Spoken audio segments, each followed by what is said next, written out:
सभी को नमस्कार। आज का वीडियो हमारी एक अच्छी एग्जाम प्रिपरेशन की रणनीति में क्या-क्या स्टेप और क्या-क्या प्रोसेस होती है, उसी प्रोसेस के तहत मैं 3 से 4 वीडियो आप लोगों के लिए लेके आया हूँ, बनाऊँगा।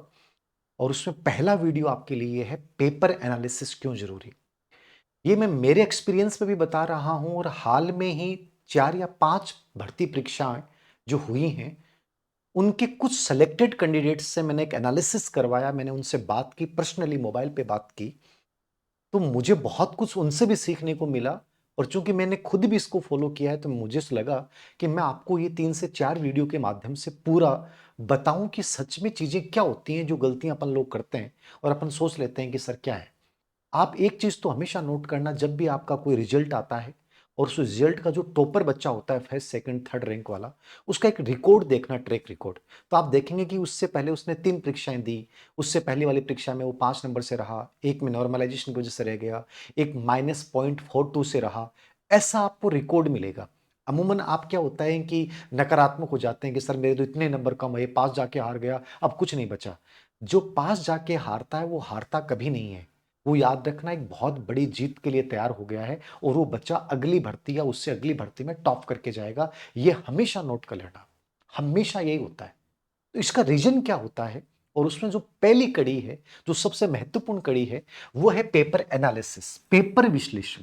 यदि ये आपको करना आता है तो आप ये मान के चलिए कि उस एग्जाम को देने के लिए तैयार हैं। आप में से कई बच्चे पूछते हैं सर केवीएस एनवीएस दे के नहीं, ये भर्ती दे के नहीं दे।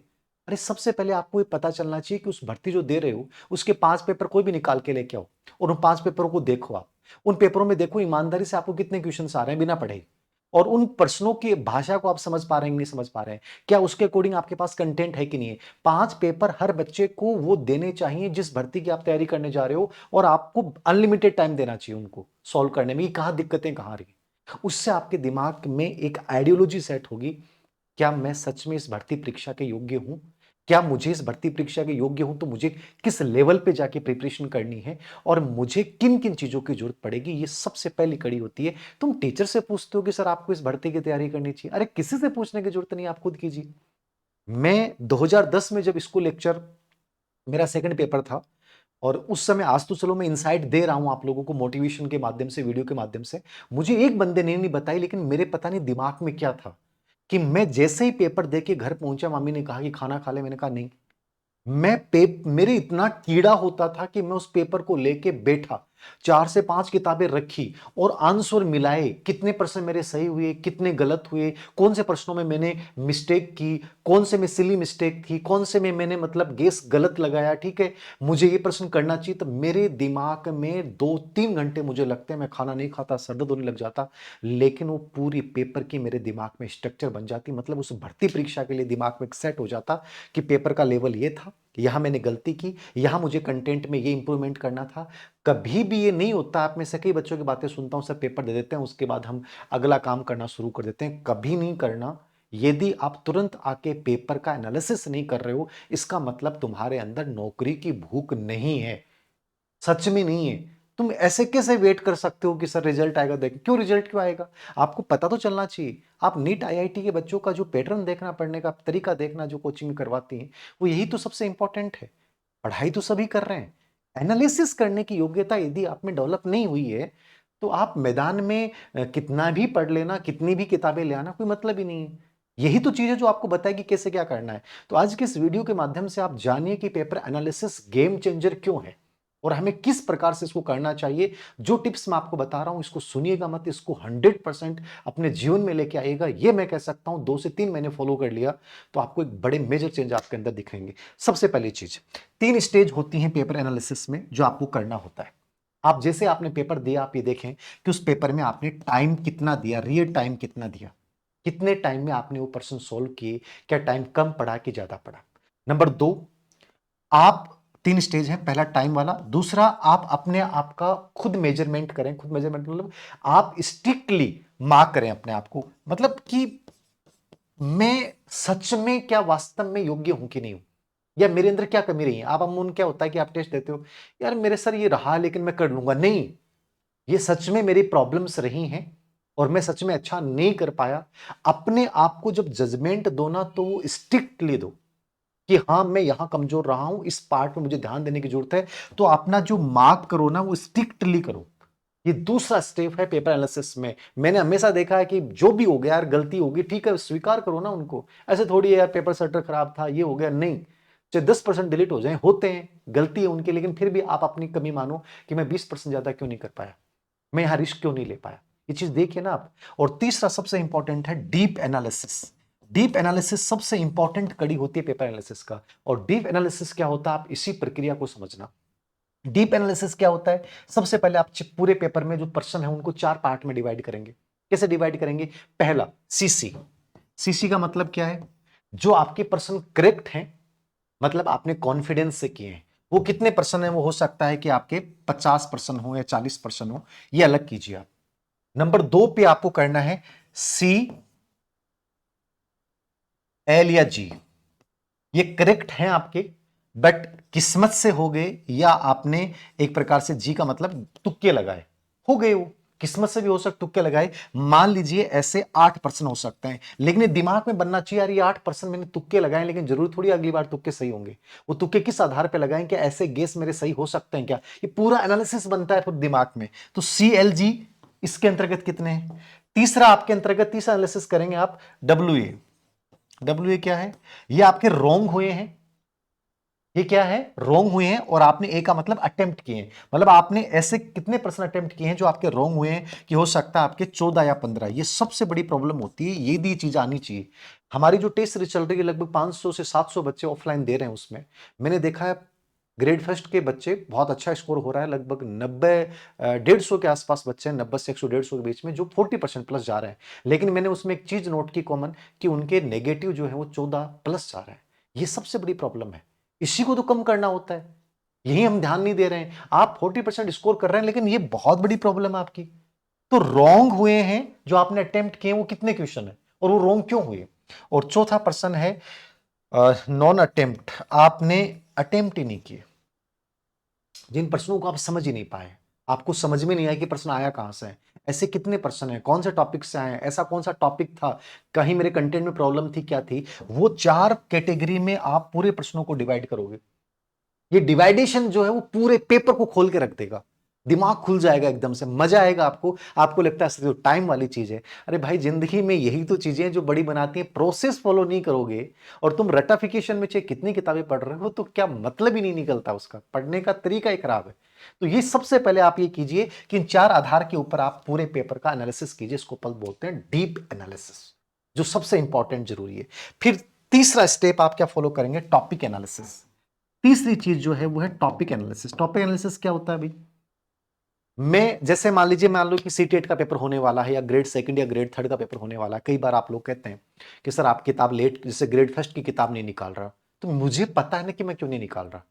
आईसीटी पेडागोजी के टॉपिक जोड़े गए, मैंने उनके पूरा ने पीवाईक्यू देखे। राजस्थान में नहीं आए, अदर स्टेट के सिलेबस में थे, मैंने वहां के पीवाईक्यू देखे, मुझे लगा इसमें तो और कंटेंट की जरूरत है। यहां से प्रश्न उठा रहा है, इस किताब से उठा रहा है, इस वेट बिंदु को ज्यादा वेटेज दिया है। ये होता है। मुझे कोई किताब निकालनी है, आपको कोई किताब पढ़नी है, और आपको ये नहीं पता कि यार इस टॉपिक में सबसे क्वालिटी वाली चीज क्या है, कहां से प्रश्न बने हैं। तुम्हारे राइटर होने निर्थक है, तुम्हारा अभ्यर्थी होना गलत है। टॉपिक एनालिसिस आना चाहिए। जैसे मैं बता दूं कि भी सीटेट क्लियर करनी है, साइकोलॉजी पढ़नी है, मुझे पता है कि 10% तो केवल वाइगोत्स्की पे आएंगे, आपके जीन पियाजे पे आएंगे, जेरोम ब्रूनर पे आएंगे, आपका कंस्ट्रक्टिव अप्रोच, इन तीनों को ढंग से पढ़ लो, 8 या 9-10% तो यहीं से आ जाएंगे। ये एनालिसिस है, टॉपिक एनालिसिस की, यार मैं इनको तो ढंग से पढ़ के जाऊं, समझ गए? मोटिवेशन इंटेलिजेंस को तो ढंग से पढ़ के जाऊं, सीडीपी में ये पार्ट बहुत इंपॉर्टेंट है, इसको ढंग से करके जाऊं। आरटी 2000, एनईपी 2020, समावेशी शिक्षा and inclusive education, Harvard gardener, ये तो बड़े इनको तो पढ़ के जाऊं। ये पूरा एनालिसिस है, मैंने अभी 2 मिनट बता दिया आपको। ये आपको पता होना चाहिए। आप यूं अंधे हो कि मतलब अंधेरे में तीर चला रहे हो, वो जमाना गया। ये हम कहानियां पढ़ते हैं, पृथ्वीराज चौहान ने अंधेरे में आंख बांध करके मार दिया, वो टाइम जा चुका भाई। अब चीजें आपको अभ्यास करनी पड़ेंगी। आपको पता होना चाहिए कि इस टॉपिक में 10 पेज हैं, 10 पेज में से मुश्किल से 1.5 पेज इतना गजब वाला पार्ट है जहां से प्रश्न लगातार आ रहे हैं। तो टॉपिक एनालिसिस करें कि सबसे अधिक प्रश्न कहां से आ रहे हैं, हाई वेटेज वाले टॉपिक कौन से हैं। 80% टाइम आपको यहां पे देना है जो हाई वेटेज टॉपिक है। ये आपको पता होना चाहिए। साइकोलॉजी मुझे पता है, हिस्ट्री में मैं बता दूंगा आपको, जैसे करंट में हम अमूमन अनुमान लगाते हैं कि यार स्पोर्ट्स वाला पार्ट सबसे हाई वेटेज वाला है, बाकी चीजें देखें नहीं देखें लेकिन वहां जरूर देखें। तो ये चीज आपको पता होनी चाहिए कि वो हाई वेटेज टॉपिक कौन सा है। टॉपिक एनालिसिस सबसे इंपॉर्टेंट है। आपको पूरा सिलेबस खोल के रख देना है कि यार ये पार्ट नॉर्मल देख लूंगा काम चल जाएगा, लेकिन इस टॉपिक का ये पार्ट, ये बिंदु बेहद महत्वपूर्ण है, ये आना चाहिए। बहुत सारी चीजें होती हैं सिलेबस में क्लियर नहीं होती हैं, लेकिन जब पेपर एनालिसिस करते हैं तो आपको टॉपिक एनालिसिस का एक बहुत बड़ा बैकग्राउंड तैयार हो जाता है। तो ये आपको आना चाहिए। टाइम, फिर आता है टाइम एनालिसिस। टाइम एनालिसिस क्या जो था, टाइम एनालिसिस का मतलब है कि आप कोई पेपर दे रहे हैं, वहां आपको कितना टाइम लग रहा है, किस टॉपिक में आपको बहुत ज्यादा टाइम लग रहा है, क्या सच में आपको टाइम देना चाहिए उस टॉपिक को, क्या उसके अकॉर्डिंग उसका वेटेज है। तो ये आपको टाइम एनालिसिस भी करना है कि पूरी डिवाइडेशन करके कि मैं यहां ज्यादा टाइम ले रहा हूं, इन प्रश्नों को समझ नहीं पाया, वो क्या है और क्या मुझे इस टाइम को आगे रिकवर करना है। मतलब आपकी एक्यूरेसी स्पीड और टाइम स्पीड, एक्यूरेसी स्पीड और टाइम स्पीड, इन दोनों में एक बहुत बड़ा बैलेंस होना चाहिए। और वो तभी होगा जब पेपर एनालिसिस करोगे और हर दूसरे तीसरे पेपर के बाद आप ये देखोगे कि यार कहां चीजें हो रही हैं। चौथी चीज जो है, पांचवी चीज है, वो है पैटर्न को समझिए। पैटर्न कैसे समझा जाता है। अब आप कहोगे सर पैटर्न हमें समझ में नहीं आता, आप में से कई बच्चे कहते हैं। चलो मैं चीजें बता रहा हूं, ये मैं सच कह रहा हूं, मुझे किसी ने बताई नहीं है, मैंने खुद ऑटोमेटिकली इनसाइड थी क्या था, मैंने हमेशा पैटर्न को समझा है कि ये भर्ती परीक्षा है, इसमें इस टॉपिक में इस प्रकार के प्रश्न आते हैं, प्रश्नों की लैंग्वेज ये आती है, असंगत वाले प्रश्नों में अनुमान ये प्रश्न होता है, कथन कांड वाले प्रश्नों का आंसर लगभग ये होना चाहिए जब ऐसी लैंग्वेज आती है।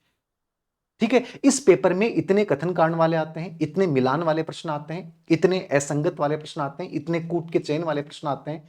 मतलब पैटर्न समझ में आना चाहिए जब पेपर एनालिसिस करते हैं कि वास्तव में है क्या। ये टॉपिक ऐसा है जिसमें हमेशा 4 टॉपिक ऐसे हो सकते हैं जिसमें 5 या 7 प्रश्न ही हमेशा रिवाइज होते हैं। रिवाइज वाले टॉपिक कौन से हैं, ऐसे कौन से 10% हैं जिनमें हमेशा मतलब ऑप्शन में ट्रेप होता है, जो मतलब ऑप्शन में उलझाने का प्रयास करता है। वो ऐसे कौन से प्रश्न है, उनकी भाषा कैसे आती है, असंगत वाले कौन से प्रश्न आते हैं, कथन कांड वाले प्रश्नों में हमेशा अनुमान लगाने का तरीका क्या होता है। समझ रहे, बड़े प्रश्न जितने होते हैं उनमें आंसर सबसे आसान होता है। ये चीज पैटर्न कब समझ में आएगी, जब पेपर एनालिसिस करोगे लास्ट के कम से कम 3 साल के। ये इससे आपको पूरा पैटर्न समझ में आएगा कि कौन से प्रश्न रिपीट हैं, कौन से टॉपिक बहुत इंपॉर्टेंट हैं, मुझे कौन से प्रश्नों में तुक्का लगाना चाहिए। कई बार कहते हैं सर तुक्का लगाए नहीं लगाए, ये चीजें समझ में आने लग जाती हैं, किसी से पूछने की जरूरत नहीं है। अधीनस्थ सेवा चयन बोर्ड में मुझे कहां तक रिस्क लेना चाहिए, इतने परसेंट तो मुझे 150 में से करने ही चाहिए। ये कब पता चलेगा, जब तुम पेपर देते हो और उसका सच में ये पैटर्न समझ के 4 चीजों का क्वेश्चन रिपीट कितने हो रहे हैं, ऑप्शन में ट्रेप कहां पे है, कितने किस टॉपिक से कितने ज्यादा क्वेश्चन आ रहे हैं, कैसे आ रही है भाषा उनकी, और कितने प्रश्नों में मुझे अनुमान लगाना चाहिए। इन सब को करने के बाद तुम रिवीजन सीट बनाओगे, आरएस। रिवीजन सीट में आप ये देखोगे कि वो कौन से टॉपिक्स थे जहां मैंने गलतियां की हैं, इस टॉपिक को मुझे 3 से 4 बार रिपीट करना है। मतलब जहां मेरा कॉन्सेप्ट कमजोर रहा है, जहां मैंने मिस्टेक, अमूमन क्या होता है आप मिस्टेक करते हो, एक तो होता है mistake, normal mistake, silly mistake हो गई कि यार मतलब मैंने गलत पढ़ लिया, ठीक है, या आता हुआ प्रश्न जल्दबाजी में गलत कर गया, या प्रश्न की भाषा में समझ नहीं पाया। तो ऐसे कौन से प्रश्न हैं जहां मैंने ये मिस्टेक किए हैं।